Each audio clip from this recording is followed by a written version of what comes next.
तो चलिए शुरू करते हैं। ये बायोलॉजी का हमारा दूसरा वीडियो है, पहला वीडियो मैंने बना दिया है, उसको आप लोग देख सकते हैं। ठीक है, आज का हमारा टॉपिक है जीवन का उद्विकास। तो जीवन का उद्विकास, चलिए फिर शुरू करते हैं। जीवन का उद्विकास, ठीक, जीवन का उद्विकास। तो जीवन के उद्विकास से संबंधित हमारे तीन तरह के थ्योरी पढ़ने होते हैं। पहला लैमार्कवाद का सिद्धांत, दूसरा डार्विनवाद का सिद्धांत और तीसरा ह्यूगो डी व्रीज का उत्परिवर्तनवाद का सिद्धांत। तो जीवन के उद्विकास कहने का मतलब यह हुआ कि एक सरल जीव से ही जटिल जीवों का निर्माण होता है और वो धीरे धीरे चलने वाली एक प्रक्रिया है। जैसे कि हम लोग देख चुके हैं पहला वीडियो में ही कि एक कोशिकीय जीव से ही बहुकोशिकीय जीवों की उत्पत्ति होती है। तो इसी से संबंधित यह थ्योरी है कि किस क्रम को दोहराते हुए जो है कि हर एक जीव अपने नए जीव में कन्वर्ट हो जाता है। तो उसको हम एक एक करके देखते हैं कि जीवन का उद्विकास होता क्या है। तो जीवन का उद्विकास सबसे पहले हम कर सकते हैं कि सरल जीव से जटिल जीव का निर्माण होता है। सरल जीव से ही जटिल जीव का निर्माण होता है और यह एक धीरे धीरे और सतत चलने वाली प्रक्रिया है। इस सिद्धांत में जो है कि हम तीन तरह के थ्योरी को पढ़ेंगे। पहला जो है लैमार्कवाद का सिद्धांत, लैमार्कवाद, दूसरा जो है डार्विनवाद और तीसरा जो है कि उत्परिवर्तनवाद। उत्परिवर्तनवाद म्यूटेशन थ्योरी इसको बोलते हैं, इंग्लिश में म्यूटेशन थ्योरी। ठीक, तो सबसे पहले हम लैमार्कवाद के सिद्धांत पर हम चर्चा करते हैं कि ये क्या चीज़ है। तो लैमार्क जो है कि एक फ्रांसीसी वैज्ञानिक हैं। उन्होंने अपनी पुस्तक फिलोसफिक जूलॉजिक एक पुस्तक है, उन्होंने जिराफ का एग्जाम्पल देकर के यह बताया कि मतलब कि हर एक जीवों की उत्पत्ति उसके वातावरण के अनुसार चेंज होती है। जैसे कि अभी टेम्परेचर मान लीजिए कि बढ़ करके अभी गर्मी के दिनों में टेम्परेचर ज़्यादा से ज़्यादा 45-40 के बीच में रहता है। ठंड के दिन में जो है कि 5 डिग्री सेंटीग्रेड 8 डिग्री सेंटीग्रेड तक आ जाता है। लेकिन यही टेम्परेचर अगर जो 60 डिग्री 70 डिग्री सेंटीग्रेड तक चला जाए तो क्या हम लोग जो वर्तमान समय में जीव हैं वो सर्वाइव कर पाएंगे? नहीं कर पाएंगे। ठीक, वो इसलिए नहीं कर पाएंगे क्योंकि वातावरण जो है कि वो अपना क्लाइमेट को चेंज कर लिया है और उस क्लाइमेट के अनुसार हम अपने आप के शरीर को ढाल नहीं सकते हैं। तो जिराफ का एग्जाम्पल देते हुए उन्होंने यह कहा कि सबसे पहले जब पृथ्वी पर किसी पेड़ पौधे का जन्म हुआ तो पेड़ पौधे का साइज जो है कि बहुत छोटा हुआ करता था और जिराफ का साइज भी उसी अनुसार का था। लेकिन इसलिए जो है कि जिराफ किसी भी पेड़ पौधे को नीचे झुक करके खा लेते थे। लेकिन जब एक युग की समाप्ति हुई तो पेड़ पौधे जो छोटे छोटे थे वो सारे नष्ट हो गए। ठीक, उसके बाद जो है कि पेड़ पौधों की संख्या जो है कि काफी बड़ी बड़ी होने लगी, उसका साइज जो है बड़ा होने लगा। इसलिए जिराफ जो है अपना मुंडी अर्थात सर को जो है कि उठा कर खाने लगे और बहुत लंबे समय के अंतराल पर जिराफ यही प्रक्रिया को दोहराते दोहराते एक समय ऐसा आया कि उसका साइज ही जो है कि बड़ा होने लगा। जिराफ को देखिएगा कि उसका मुंडी जो है कि बहुत बड़ा होता है। तो वो पहला थ्योरी में यही बताए कि वातावरण का सीधा प्रभाव हर एक जीव पर पड़ता है। तो इस सिद्धांत में पहला है कि वातावरण का सीधा प्रभाव, वातावरण का सीधा प्रभाव।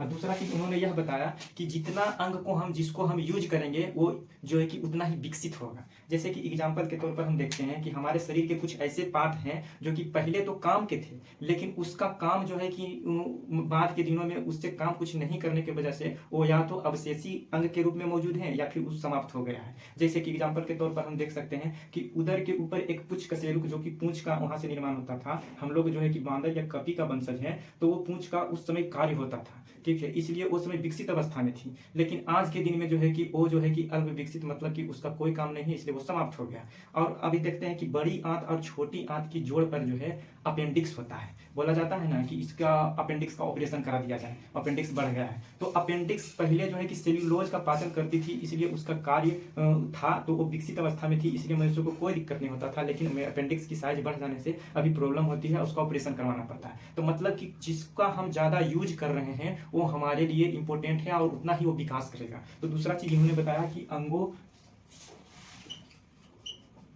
का उपयोग। ठीक, इस थ्योरी में लैमार्क ने यही बताया कि वातावरण जिस तरह से होगा जीव भी उसी तरह से सर्वाइव करेगा। अगर वातावरण उसके अनुरूप है तो जीव इस धरती पर सर्वाइव कर सकता है, लेकिन अगर वातावरण उसके अनुकूल नहीं रहा तो जीव जो है कि उसका विनाश तय है, मतलब खत्म हो जाएगा। तो इसमें इतना ही जानना है लैमार्कवाद का सिद्धांत में। और दूसरा हम देखते हैं डार्विनवाद का सिद्धांत।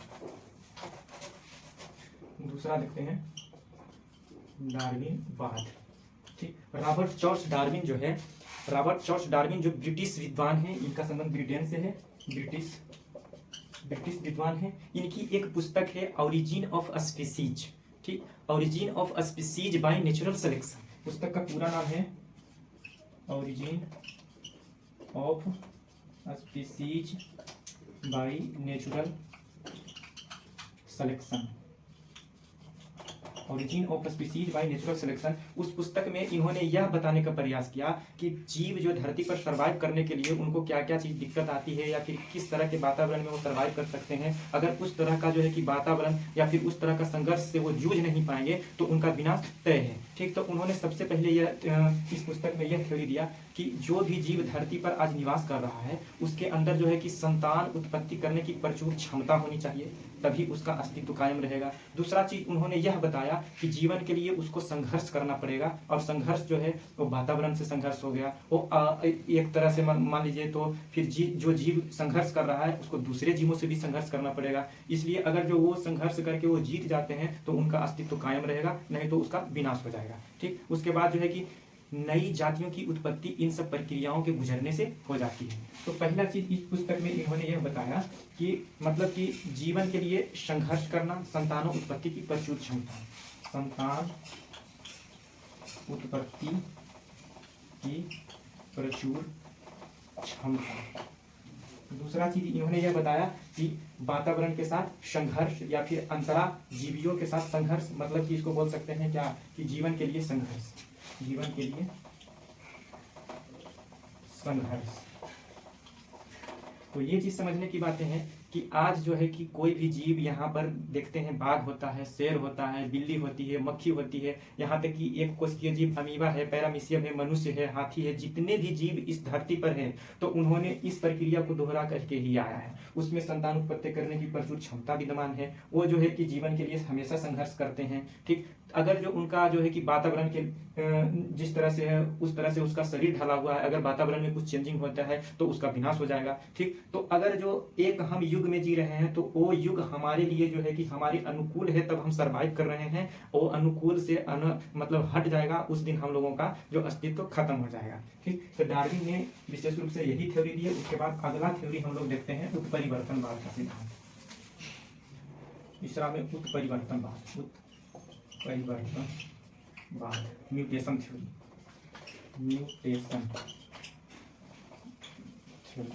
उत्परिवर्तनवाद का सिद्धांत। तो उत्परिवर्तनवाद के सिद्धांत में इनको देने वाला थ्योरी जो है ह्यूगो डी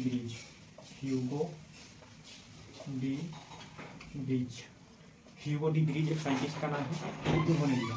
उन्होंने यह बताया कि जितने भी जीव धरती पर आते हैं, ये देखिए ये सारा सिद्धांत क्या है कि जीवन का विकास किस तरह से हुआ, उससे रिलेट करके इन लोगों ने अपना थ्योरी दिया। इसलिए जो भी आएगा वो जीव से संबंधित उसका विकास किस तरह से हुआ, उसी तरह का इसमें सिद्धांत रहेगा। तो ह्यूगो डी ब्रिज ने बताया कि जीन के स्तर पर, मतलब डीएनए का जो छोटी से छोटी इकाई है उसको जीन कहते हैं, तो जीन के स्तर पर अचानक होने वाले परिवर्तन जो होता है उसी से नई जीवों की उत्पत्ति हो जाती है। मतलब जीन के स्तर पर अचानक होने वाले परिवर्तन जो पीढ़ी दर पीढ़ी आगे बढ़ते हैं उत्परिवर्तनवाद कहलाते हैं, ठीक। तो इसको हम देख सकते हैं कि जीन के स्तर पर अचानक होने वाले परिवर्तन, अचानक होने वाले परिवर्तन, ठीक। इन्होंने बताया कि देखिए जीन 3 तरह के होते हैं, वो तो मतलब कि जब हम गुणसूत्र पढ़ेंगे उसमें विशेष ढंग से पढ़ेंगे। यहाँ पर शॉर्ट फॉर्म में हम देख लेते हैं कि एक जीन होता है सिस्ट्रॉन, जो कि हमारे माता पिता यानी कि जनक से सीधे जो है कि संतान में आ जाता है। दूसरा होता है म्यूटोन, ठीक। म्यूटोन वही चीज है जो अचानक जो है कि हमारे जीन के स्तर पर जो है कि परिवर्तन हो जाता है, या फिर वातावरण इसके लिए जिम्मेदार है। वातावरण में जैसे चेंजिंग होगा उसी तरह से हमारा जीन जो है अचानक परिवर्तित हो जाता है, उस जीन को हम म्यूटोन कहते हैं। एक होता है रिकॉन जो होता है जब क्रॉसिंग पावर होता है, मतलब अदला बदली के द्वारा नए तरह के जीव बन जाता है, जीन बन जाता है, उसी को रिकॉन बोलते हैं। तो जीन 3 तरह के हैं, देख लीजिए। एक होता है सिस्ट्रॉन,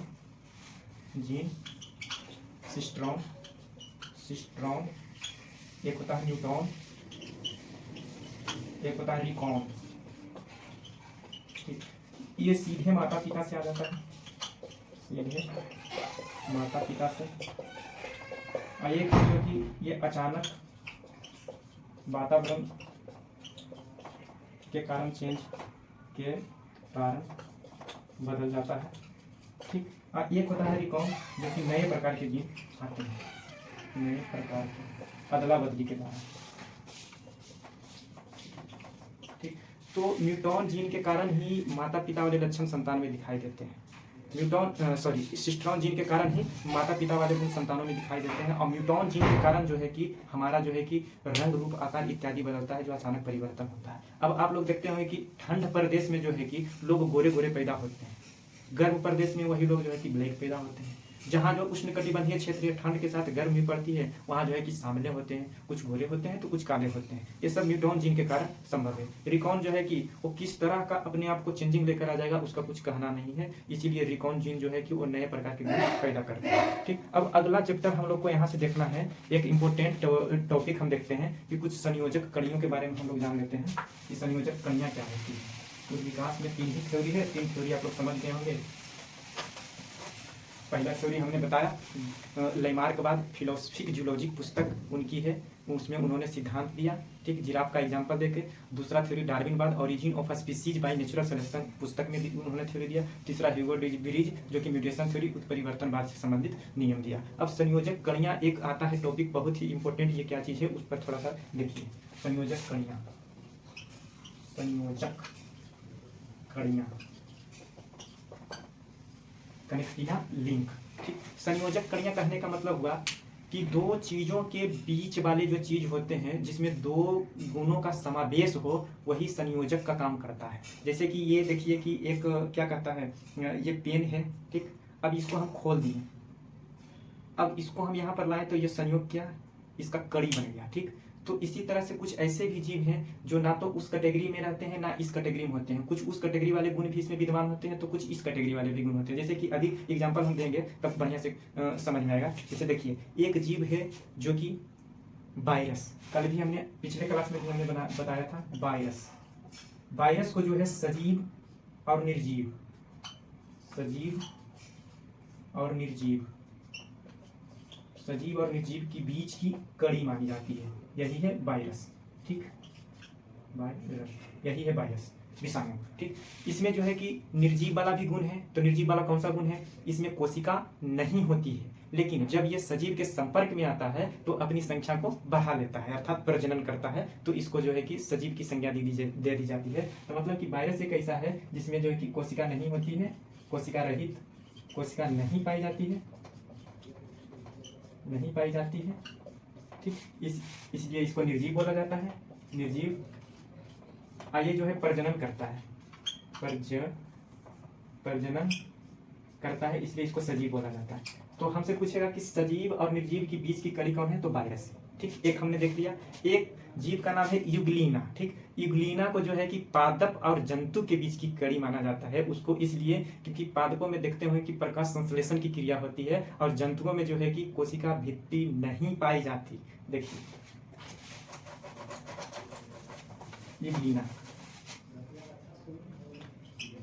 यूग्लिना, यूग्लिना जो है कि पादप और जंतु, पादप और जंतु, फ्लोरा और फौना। ठीक, पादप और जंतु के बीच की जो है कड़ी जो है ना, वही है यूग्लिना। तो पादप जितने भी पेड़ पौधे होते हैं वो प्रकाश संश्लेषण की क्रिया को संपन्न करते हैं। ठीक, पादप जो है प्रकाश संश्लेषण करता है, प्रकाश संश्लेषण,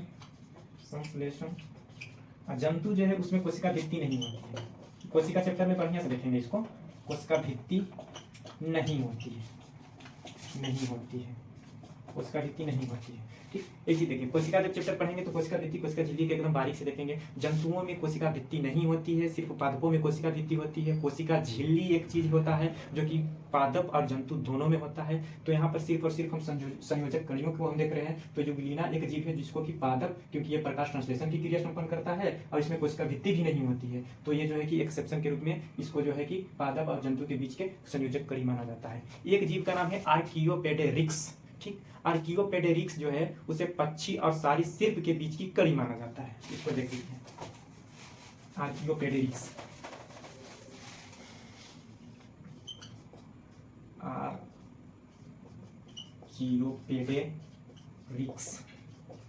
आर्कियोपेटेरिक्स, इसको जो है पक्षी और सारी सिर्फ माने रेप्टिलिया, सारी सिर्फ के बीच की कड़ी मानी जाती है। ठीक, सारी सिर्फ के बीच की कड़ी मानी जाती है। वो तो मतलब कि पक्षी वाला भी गुण इसमें विद्यमान है और सरीसृप वाला भी गुण इसमें विद्यमान है। तो यहाँ पर देखिए कि पक्षी का कौन ऐसे गुण है जिस इसमें है, और फिर सरीसृप वाला कौन सा ऐसा गुण है जो फिर इसमें है। देखिए एक चीज देखे होंगे कि जिस जंतु में चोंच होता है उसमें दांत नहीं होती, और जिसमें दांत होता है उसमें चोंच नहीं होती। पक्षी में सिर्फ और सिर्फ चोंच होता है, चोंच देखे होंगे, चोंच समझ रहे होंगे आप लोग, लेकिन उसमें दांत नहीं होती क्योंकि उसमें चोंच है। और सरीसृप में जो है कि दांत होता है और चोंच नहीं होती। जितने भी रेप्टिलिया वर्ग में आते हैं उसमें दांत होता है, चोंच नहीं। लेकिन आर्कियोपेटेरिक्स एक ऐसे जीव है जिसमें चोंच भी है और दांत भी है, इसलिए जो है कि आर्कियोपेटेरिक्स को जो है कि हम पक्षी और सरीसृप के बीच की कड़ी मानते हैं। ठीक, अब एक जीव आता है लास्ट में, देखिए एकिडीना। एकिडीना, इसमें भी कुछ विशेष गुण होगा, तब तो इसको जो है कि बीच की कड़ी मानते हैं। एकिडीना जो है सरीसृप और स्तनधारी के बीच की कड़ी मानी जाती है। एकिडीना, एकिडीना, एकिडीना, इसको जो है सरीसृप और स्तनधारी के बीच की कड़ी मानी जाती है। इसके बीच की एकिडीना को सरीसृप और स्तनधारी के बीच की कड़ी मानी जाती है। सरीसृप एक चीज देखते होंगे कि जनरली रूप से सांप जो है वो अंडे को जन्म देती है। कुछ एक एक्सेप्शनल सांप है जो कि बच्चों को जन्म देती है, उसमें से कॉमन सैंड बोआ एक सांप का नाम है, जिसको कि गांव देहात में जो है कि बोला जाता है थुथुर सांप। कॉमन सैंड बोआ वो बच्चों को जन्म देती है। रसल वाइपर की जितने प्रजातियां हैं वो बच्चों को जन्म देती है। ठीक, लेकिन उसके अलावा जितने भी सांप है वो सिर्फ और सिर्फ अंडे को जन्म देती है। दो सांप ऐसे है, रसल वाइपर और कॉमन सैंड बोआ, वो जो बच्चों को जन्म देती है वो एक्सेप्शन है, अपवाद है। लेकिन जितने भी इन दोनों को छोड़कर सांप है वो अंडे को जन्म देती है। ठीक, और स्तनधारी हमेशा बच्चे को जन्म देती है क्योंकि उसके पास स्तन ग्रंथियां होती है दूध पिलाने के लिए बच्चों को, लेकिन अंडे में ही उसका निर्माण होता है, इसलिए इसमें सरीसृप में स्तन ग्रंथियां का विकास नहीं होता है। ठीक है, तो स्तन ग्रंथियां जिसमें होती है, मतलब कि इसको क्या बोल सकते हैं, स्तनधारी में बोल सकते हैं कि इसमें स्तन ग्रंथियां पाई जाती है। स्तन ग्रंथि, ऑक्सीटोसिन हार्मोन इसके लिए जिम्मेदार है। ठीक है, उसको हम ग्रंथि वाले चैप्टर में हार्मोन्स वाले में पढ़ेंगे। ठीक, तो एकिडीना एक ऐसा जीव है जो कि अंडे को जन्म देती है और इसमें स्तन ग्रंथियां भी पाई जाती है, इसलिए एकिडीना को जो है सरीसृप और स्तनधारी के बीच के कड़ी मानी जाती है। तो यहाँ पर संयोजक कड़ियां में इतना इंपॉर्टेंट था, इसको हमने देख लिया। अब देखिए आगे का हम क्या देखते हैं।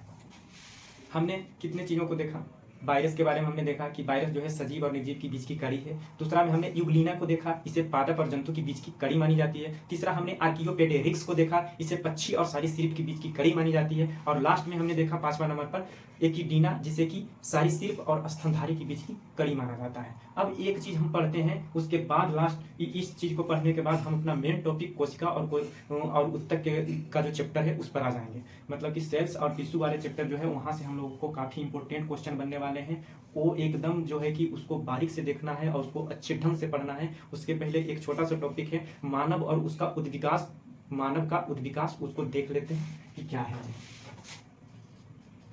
मानव का उद्विकास। ठीक, मानव का उद्विकास हम देखते हैं। तो देखिए यहाँ पर कि मानव का उद्विकास आज से लगभग 5 करोड़ वर्ष पहले पाए जाने वाले प्राइमेट्स से पहचाना जा सकता है। वो प्राइमेट्स को जो है कि हम 2 कैटेगरी में बांट कर देखते हैं। पहले सुन लीजिए एकदम ध्यान से, उसके बाद हम एक एक करके लिख देंगे। ठीक है, एकदम इसको हम बारीक से सुना देते हैं, आप कहीं नहीं जाइए, एकदम ध्यान लगाकर सुनिए क्या बता रहे हैं। मानव का जो विकास आज हम यहाँ पर मौजूद हैं, हमारा नाक, हमारा हाथ, हमारा पैर जो है इतना ज़्यादा विकसित हो गया है, हमारा सोचने का क्षमता, ठीक है, जो भी चीज़ आज हम यहाँ पर मौजूद हैं उसके पीछे एक बहुत बड़ी लंबी श्रृंखला चली आई है। तो मानव का उद्विकास आज से तकरीबन 5 करोड़ वर्ष पहले पाए जाने वाले प्राइमेट से पहचाना गया है। और उस प्राइमेट्स को जो है 2 कैटेगरी में बांट कर देखा जाता है। पहला उसका कैटेगरी है बानर वंश, जिसको मंकी कहते हैं, और दूसरा में आ जाता है कपी एवं मानव वंश, जिसको एपेज एंड ह्यूमन बोलते हैं। तो बानर वंश तो जैसे था वैसे ही आज के आज रह गया। अभी भी जंगलों में देखते हुए कि बांदर है जो बांदरे रह गया, ठीक है, लेकिन कपी जो है वो मानव में कन्वर्ट हो गया। तो कुछ कपी जो है कि वो कपी ही रह गया, लेकिन कुछ जो है कपी मानव में कन्वर्ट हो गया। उसको हम देखते हैं कैटेगराइज करके कि कपी में अभी फिलहाल समय में जो है कि उसका 4 कैटेगरी है। पहला जो है कि गोरिल्ला, जो कि सबसे बड़ा कपी माना जाता है। दूसरा जो है गिब्बन, जो कि सबसे छोटा कपी है। तीसरा चिंपैंजी, जो सबसे बुद्धिमान कपी है। चौथा जो है ओरंगुटान है, ठीक है। उसके बाद मानव में जो कन्वर्ट हुआ उसको हम एक विकास श्रृंखला के तौर पर देखते हैं, और उसका विकास श्रृंखला देखिए किस तरह से हुआ। तो मानव वंश में सबसे पहला वंश जो आता है ऑस्ट्रेलोपैथिकस का आता है, ठीक, जो आज से तकरीबन 10 लाख वर्ष पहले जो है कि पैदा हुआ था। और इसी मानव ने, जो ऑस्ट्रेलोपैथिकस हम बताएं, इसी मानव ने सबसे पहले हाथों का प्रयोग किया, ठीक है। दूसरा नंबर पर आता है होमो हेबिलस, जो कि 8 लाख वर्ष पहले, आज से 8 लाख वर्ष पहले मौजूद था। और यही होमो हेबिलस सबसे पहले पत्थर के औजार का निर्माण किया था। तीसरा नंबर पर आता है होमो इरेक्टस, जो कि 6 लाख वर्ष पहले था, ठीक है। अब होमो इरेक्टस जो है ऐसा प्रजाति है जो सीधा चलने वाला एक जीव था, ठीक है, सीधा चलना शुरू किया।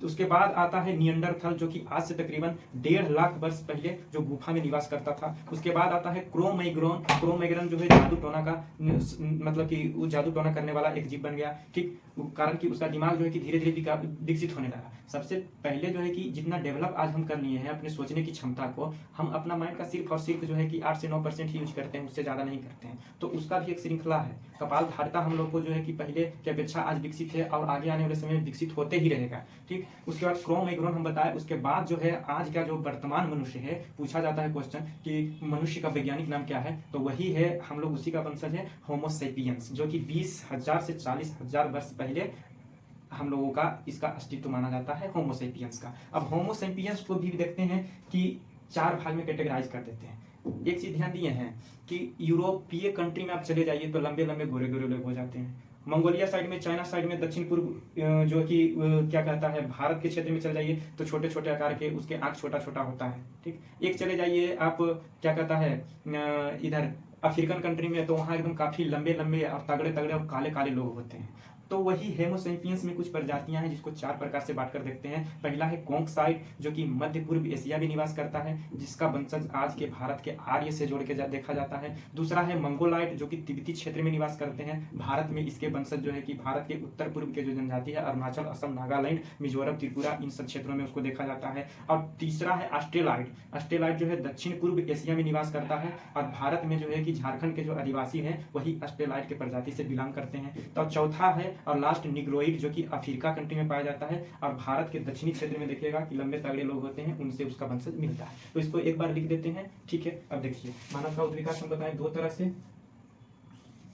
एक बानर बंदर, बंदर वंश, ठीक, और एक हम बताएं कपी या फिर मानव, कपी या फिर मानव, एपेज इसको बोलते हैं इंग्लिश में, इसको हूँ। अब ये तो बंदर जो है कि वो बंदर ही रह गया, वो कभी विकास नहीं कर पाया। अब कपी को हमने बताया कि 2 कैटेगरी में बांटकर हम देखे थे। पहला कपी का जो है कि कपी या मानव को, कपी जो है कि इसको हम 4 तरह से हम बताया कि 4 होता है। उस चारों को हम देखते हैं कि क्या क्या चीज़ है। एक बताया था चिंपैंजी, एक गिब्बन, गिब्बन जो है सबसे छोटा, हमने बताया कि गिब्बन जो है कि सबसे छोटा होता है। गोरिल्ला एक सबसे बड़ा होता है, एक गोरिल्ला। एक होता है ओरंगुटान, ओरंगुटान, ठीक। ये चिंपैंजी जो बुद्धिमान होता है, बुद्धिमान। गिब्बन जो है छोटा होता है, सबसे छोटा। गोरिल्ला जो है सबसे बड़ा, सबसे बड़ा, ठीक। और ये जो होता है ओरंगुटान, ओरंगुटान में कोई भी परिवर्तन नहीं, ये तीनों के बीच के है, मान लीजिए, ठीक है। अब देखिए मानव में सबसे पहला मैंने बताया ऑस्ट्रेलाइट, ऑस्ट्रेलाइट।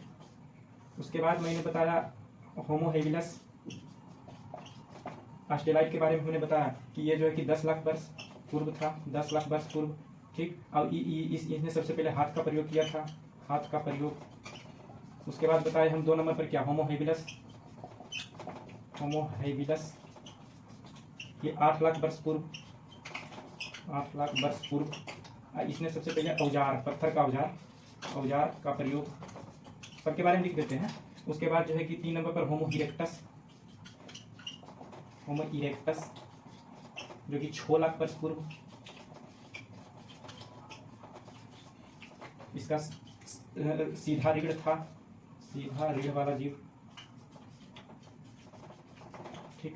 इधर लिखने का जगह नहीं है, इसलिए इसको हटाकर इधर थोड़ा सा लिखते हैं। इसके बाद नियंडरथल हम बताए थे, इसको मिटा दें, इसको मिटा देते हैं। उसके बाद नियंडरथल या फिर नियंडरथल सुन लीजिए। नियंडरथल जो है कि गुफा मानव था। उसके बाद जो है कि क्रोमैग्नोन एक आया, क्रोमैग्नोन जो है जादू टोना करने वाला। उसके बाद होमो सेपियंस। तो देख लीजिए नियंडरथल 4 नंबर पर देखिए, 4 नंबर पर नियंडरथल, ठीक, लगभग 1.5 लाख वर्ष पूर्व, 1.5 लाख वर्ष पूर्व। और ये जो है कि सबसे पहले गुफा मानव इसको बोला जाता है, गुफा में निवास करने लगा, गुफा मानव। उसके बाद आता है क्रोमैग्नोन 5 नंबर पर, क्रोमैग्नोन जादू टोना करने लगा, मतलब सीख गया जादू टोना, अंधविश्वास, जो दिमाग विकास होता है ये सब चीज़ होता है, ठीक है। उसके बाद 6 नंबर पर आता है होमो सेपियंस, ये 1 लाख वर्ष पूर्व है, 1 लाख वर्ष पूर्व, ठीक, 1 लाख वर्ष पूर्व। उसके बाद आता है होमो सेपियंस जो कि 20 से 40,000 वर्ष पूर्व, ठीक। अब ये जो है कि पूर्ण रूप से विकसित मानव था। अब इसको कैटेगरी में हमने बताया कि कोंकसाइड, मंगोलाइड, अस्टेलाइड और निग्रोइड। तो इसको हम देख लेते हैं थोड़ा सा, होमो सेपियंस टोटल मिला करके। होमो सेपियंस,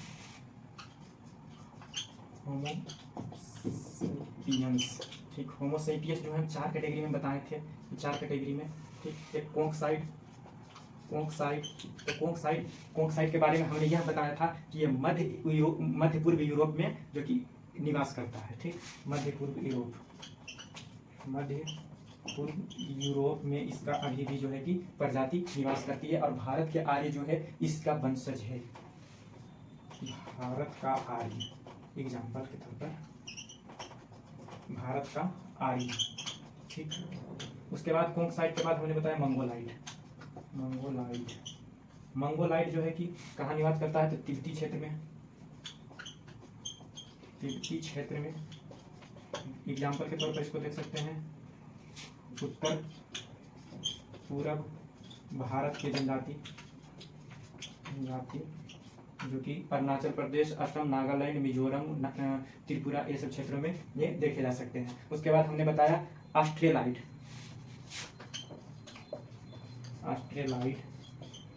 जो कि दक्षिण पूर्व एशिया में रहते हैं, दक्षिण पूर्व एशिया। एग्जाम्पल के तौर पर इसको हम देख सकते हैं कि भारत के झारखंड के जनजाति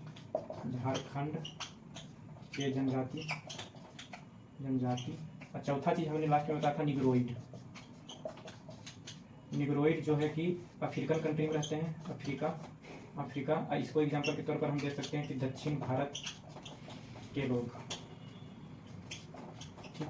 तो ये हमने बताया कि मानव का उद्विकास किस तरह से हुआ, ठीक है। सबसे पहले हमने बताया कि बानर वंश और कपि वंश 2 वर्ग में विभाजित हो गया, ठीक है। बानर तो वैसे के वैसे रह गए, उसमें कोई चेंजिंग नहीं हुआ। कपि में जो है कि एक गोरिल्ला होता है जो सबसे बड़ा होता है, गिब्बन होता है सबसे छोटा होता है, चिंपैंजी होता है सबसे बुद्धिमान होता है, एक होता है ओरंगुटान। और मानव वंश में हमने बताया ऑस्ट्रेलोपिथेकस जो कि आज से 10 लाख वर्ष पूर्व जो है कि निवास करते थे। इन्होंने सबसे पहले हाथों का प्रयोग किया। दूसरा नंबर पर हमने बताया होमो हेबिलस जो कि आज से लगभग 8 लाख वर्ष पहले थे और इन्होंने सबसे पहले पत्थर के औजार का निर्माण किया। तीसरा में हमने बताया होमो इरेक्टस जो कि आज से 6 लाख वर्ष पहले मौजूद थे और इनका पीठ का रीढ़ जो है कि सीधा सीधी था। उसके बाद जो हम बताएं नियंडरथल जो कि लगभग 1.5 लाख वर्ष पूर्व थे, वो जो कि पहले गुफा मानव के नाम से जाना गया। उसके बाद क्रोमैग्नोन जो कि जादू टोना में परिणत हो गए थे, लगभग आज से 1 लाख वर्ष पूर्व निवास करते थे। और लास्ट में ओवरऑल हमने बताया होमो सेपियंस जो कि 20 से 40,000 वर्ष पहले जो कि है वो निवास करते थे और उसका प्रजाति अभी हम सब हैं। और होमो सेपियंस को जो हम 4 भागों में बांट कर देखे थे, जिसमें कोंकसाइड मध्य यूरोप के जो लोग हैं वो कोंकसाइड के प्रजाति हैं, भारत के आर्य उससे बिलोंग करते हैं। मंगोलाइड जो कि तिब्बती क्षेत्र में निवास करते हैं वो मंगोल हैं, भारत के उत्तर पूर्व के जनजाति, उसका एग्जाम्पल के तौर पर हमने देखे। उसके बाद ऑस्ट्रेलाइड देखे, दक्षिण पूर्व एशिया में भारत के जो है कि झारखंड के आदिवासी जो है ऑस्ट्रेलाइड से बिलोंग करते हैं। और चौथा ओवरऑल लास्ट में हमने देखा निग्रोइड जो कि अफ्रीकन कंट्री में होते हैं, जो कि भारत के दक्षिण भारत के जो है कि लोग जो है उसका प्रजाति है, ठीक है। तो इस वीडियो को हम आज यहाँ ही समाप्त करते हैं। अगर आप लोगों को वीडियो पसंद आया हो तो जरूर लाइक करें और सब्सक्राइब करें, क्योंकि आप लोगों के कारण ही हमें आगे बनाने में मोटिवेशन मिलता है, लगता है कि और बनाएं, अच्छा लगता है, ठीक है। इसलिए अगला टॉपिक हम पढ़ेंगे कोशिका और उत्तक जो है कि बहुत ही अच्छे ढंग से उसको देखा जाएगा। देखिएगा उस चैप्टर से जितने भी चीज़ें आएंगी एकदम एग्जाम की दृष्टि से टू दी पॉइंट, एकदम मजा आने वाला है, दिल खोलकर बताएंगे। थैंक यू, इसको समाप्त करते हैं।